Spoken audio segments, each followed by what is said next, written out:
Untuk teman-teman yang ingin mempromosikan bisnisnya atau mendukung YouTube ini, bisa menghubungi nomor gua yang ada di kolom deskripsi. Sekarang kita lihat ya, apakah perjudian Marotta tepat dengan lebih memilih Bento dibandingkan Gregorio?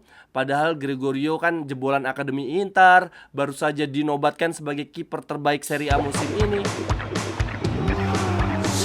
Cerewetan ceking kita, nyerewetin apa aja. Teman-teman yang sedang kalian saksikan saat ini adalah Cerewetin Inter. Apa kabar teman-teman semua? Semoga dalam keadaan sehat. Selamat berhari Senin, selamat memulai pekan yang baru. Siapa nih yang hari ini seharian ngantuk banget?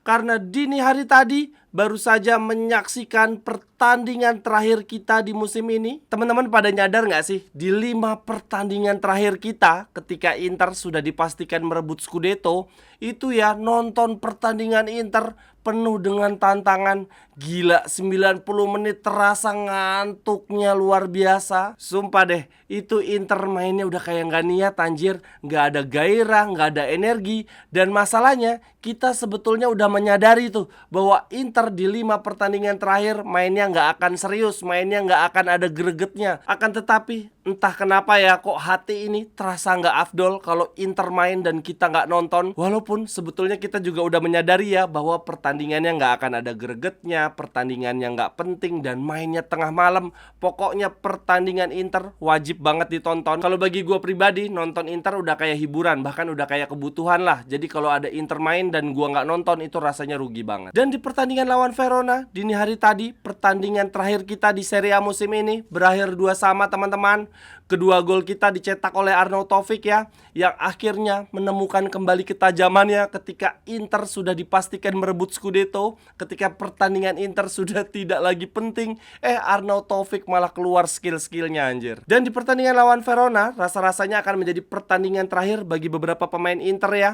Alexis Sanchez, kemudian Audero, Cuadrado, dan bahkan mungkin Arnautovic dan Dumfries yang masih punya sisa kontrak di Inter mungkin akan dilepas ya di akhir musim ini. Jadi di pertandingan lawan Verona adalah pertandingan perpisahan untuk mereka. Oh ya teman-teman, di pertandingan lawan Verona itu ada spanduk yang dibentangkan oleh Kurva Nord ya untuk mengapresiasi Zhang. Bunyi spanduknya begini: Grezi Presiden Zhang, Milano akan selalu menjadi rumah bagi Anda. Dengan berakhirnya pertandingan lawan Verona, berarti pertandingan Inter untuk musim ini selesai sudah ya teman-teman. Sudah tidak ada lagi pertandingan Inter. Beberapa minggu ke depan akan terasa sangat amat sepi nih.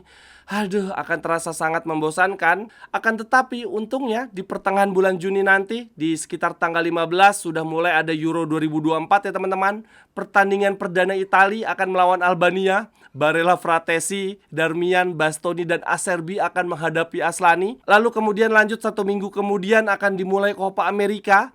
Pertandingan pertama Argentina akan menghadapi Kanada. Lautaro Martinez akan menghadapi Tajon Buchanan. Aduh, belum apa-apa kita langsung disuguhkan perang saudara. Ya, tapi setidaknya itu bisa menjadi hiburan bagi kita ya, sambil menunggu musim yang baru tiba. Ada Euro 2024, Copa America, dan di bulan Agustus akan ada Olimpik. Lumayan banget lah. Lalu kemudian teman-teman, beberapa jam setelah pertandingan Verona melawan Inter berakhir, Oktri langsung memberikan statement perdananya ya sebagai pemilik baru Inter. Itu statementnya Oktri ada di beberapa media. Bunyinya begini teman-teman: kepada fans Nerazzurri dimanapun berada, hari ini adalah babak baru dalam kemitraan antara Inter dan Oktri. Saat kami mengambil alih kepemilikan, kami ingin menegaskan kembali komitmen kami terhadap kemakmuran dan kesuksesan klub. Sejak tahun 2021, kami telah menjadi mitra yang mendukung Inter, menghargai warisan, sejarah, dan semangat tak tergoyahkan dari para pemain dan penggemarnya. Semangat dan kesetiaan Anda adalah inti dari kesuksesan abadi Nerazzurri. Kami bangga pendanaan kami mampu membantu mendukung kesuksesan klub selama 3 tahun terakhir dan berharap dapat bekerja sama dengan tim manajemen saat ini untuk membangun momentum bintang kedua yang bersejarah ini. Karena alasan inilah kami fokus untuk memastikan stabilitas operasional dan keuangan untuk membantu memberikan kesuksesan yang konsisten kepada klub ini di dalam maupun di luar lapangan. Forza Inter Sempre. Akhirnya ya teman-teman, kita mendapatkan kejelasan soal kepemilikan Inter setelah selama 1 tahun terakhir, 1-2 tahun terakhir bahkan ada drama soal gonjang-ganjing pergantian presiden. Lalu kemudian akhirnya di hari Sabtu yang lalu, akhir pekan yang lalu ini, Steven Zhang mengeluarkan surat pernyataan resmi ya, surat perpisahan kepada para penggemar Inter. Dan lalu kemudian langsung ditanggapi lagi ya, di hari Senin ini ada surat pernyataan resmi dari Oktri sebagai pemilik baru Inter. Dan Oktri sendiri teman-teman langsung menegaskan ya, bahwa target mereka, wah ini luar biasa banget, yaitu membawa Inter memenangkan Liga Champions setidaknya dalam 3 tahun awal kepemimpinan mereka. Buset teman-teman, juara Liga Champion dalam 3 tahun ke depan. Tapi ya oke lah ya teman-teman, namanya juga target, harus setinggi mungkin. Dan justru itu bagus kalau Oktri punya ambisi yang tinggi. Sekarang kita tinggal lihat nih, apakah usaha yang mereka lakukan, apakah sepak terjang mereka dalam memimpin klub ini sesuai ya, selaras dengan ambisi mereka. Dan itu bisa kita lihat langsung, kita nilai langsung dalam waktu dekat ya, di pergerakan bursa transfer. Ini kalau pergerakan bursa transfer kita ke depan, anyep-anyep aja gitu-gitu doang ya, nggak jauh berbeda dengan pergerakan bursa transfer di eranya Suning ketika di masa kebangkrutan. Ya udah, berarti omong kosong belaka tuh harapan Oktri untuk mendapatkan Liga Champion di 3 tahun ke depan. Ini ya teman-teman, pergerakan bursa transfer kita di awal-awal era kepemimpinan Oktri bisa menjadi penanda seberapa serius Oktri dalam memimpin klub ini.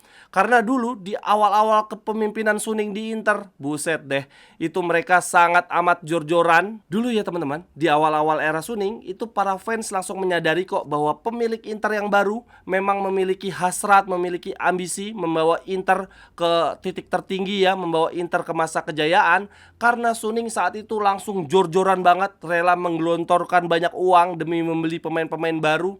Dan itu mengingatkan para fans ke era-era Moratti. Makanya waktu itu ketika Suning datang, para fans nggak ragu sama sekali. Nah, semoga Oktri juga melakukan hal yang sama. Kita coba flashback sebentar teman-teman, mengenang era-eranya Suning ya, khususnya ketika awal-awal mereka datang ke Inter.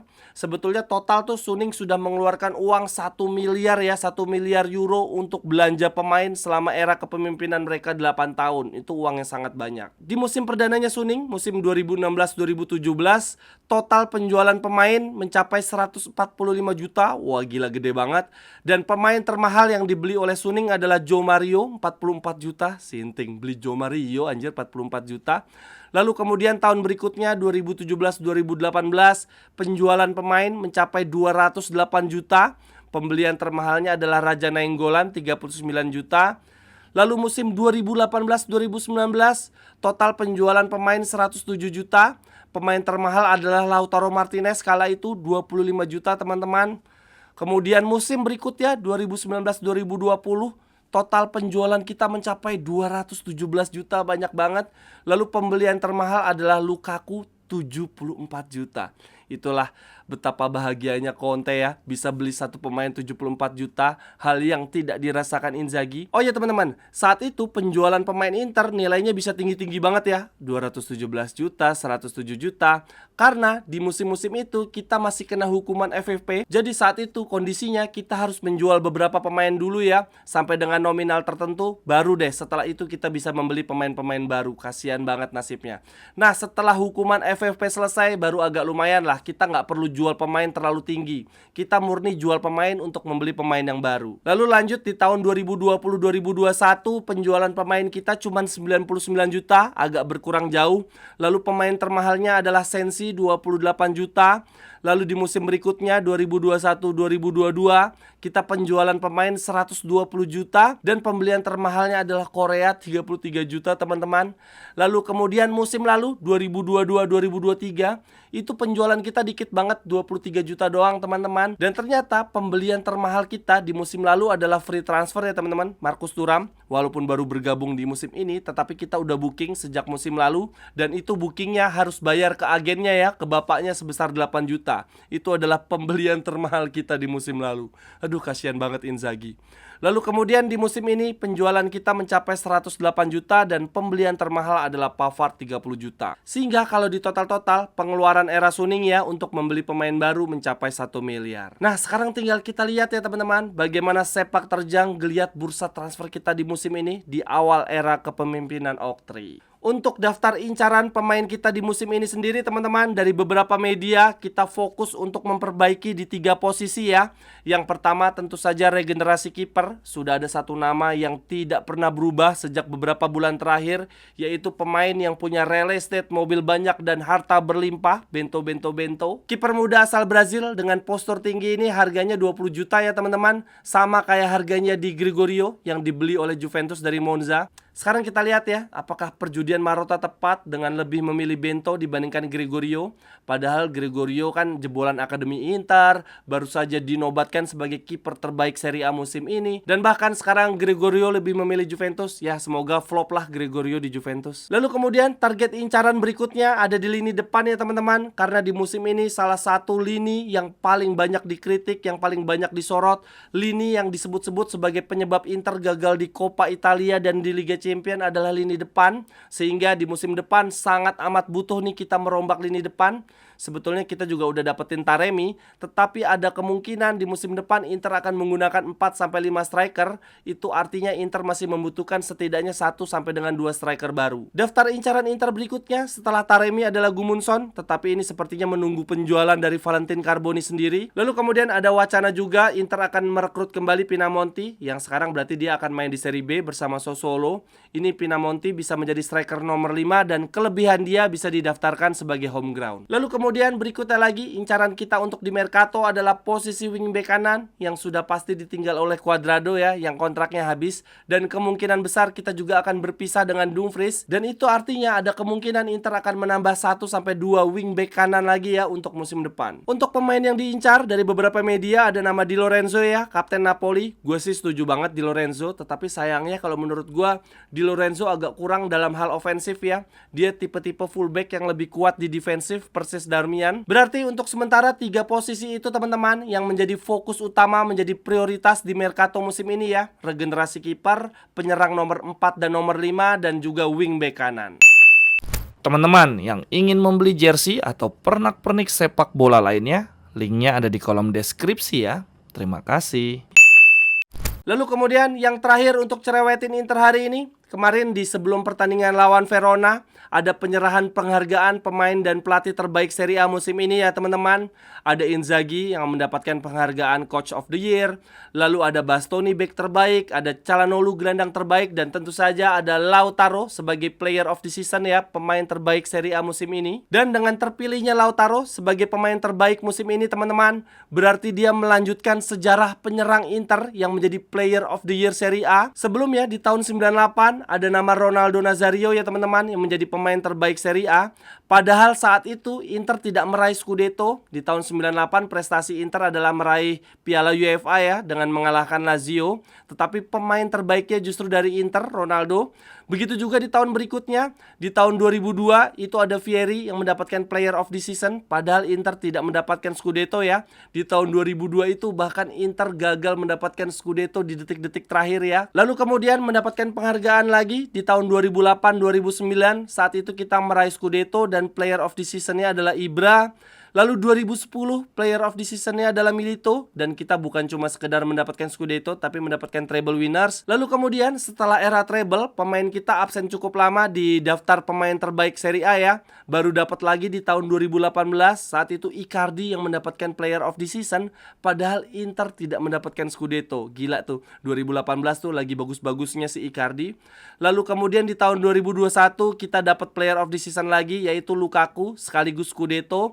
Lalu kemudian akhirnya di musim ini 2024 Lautaro Martinez meraih penghargaan pemain terbaik Serie A sekaligus top skor dan peraih Scudetto. Luar biasa sekali. Sekian dulu untuk cerewetin Inter hari ini teman-teman. Silahkan tuliskan pendapat teman-teman di kolom komentar. Sampai ketemu di cerewetan-cerewetan berikutnya. Bye bye, thank you.